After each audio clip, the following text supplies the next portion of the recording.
Goedemorgen dames en heren, hier is Hilversum, Nederlandse Omroep, Algemeen Programma. Proclamatie van Hare Majesteit de Koningin.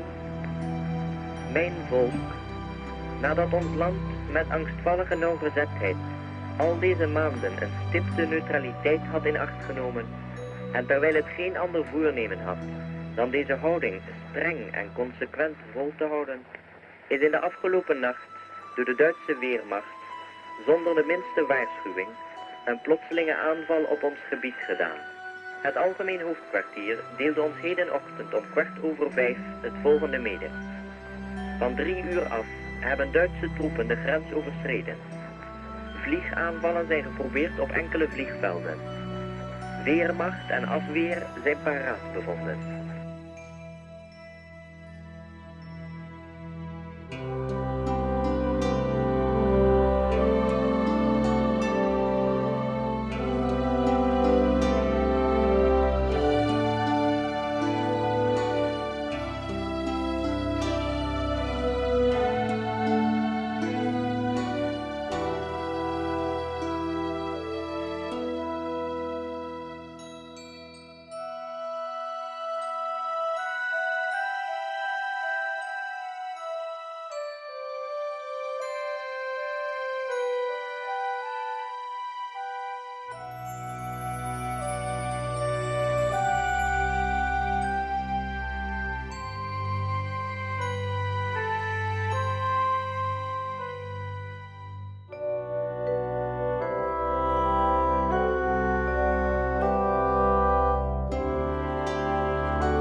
Niets te eten, niets om je aan te warmen.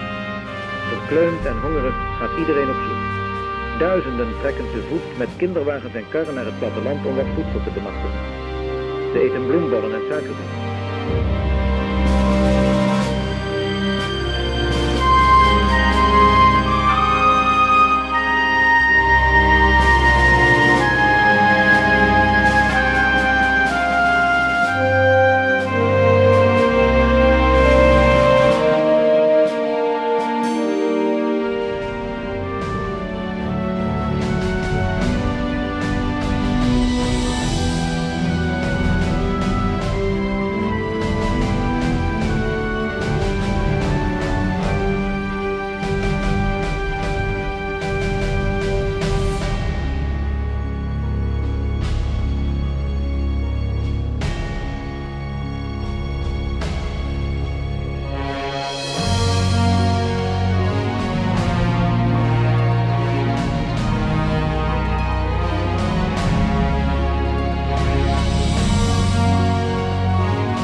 terreur is compleet.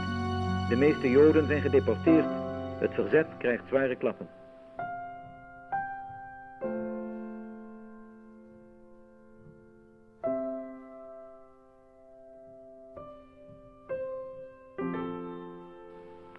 Ik zie hoe het eerste morgenlicht door het hoge venster draalt.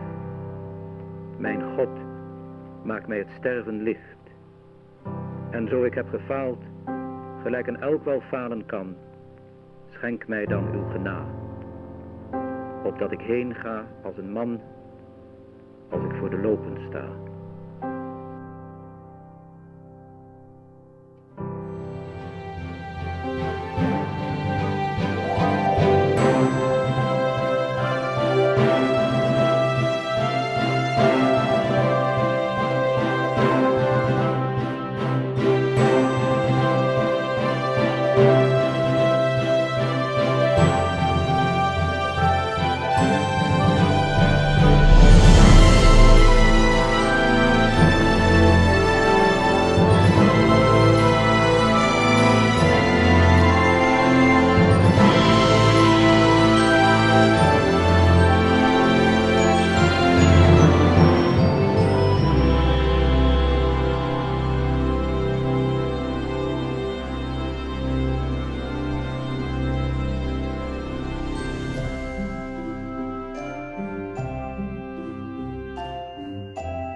Zo lang hebben gewacht. Nederland is vrij.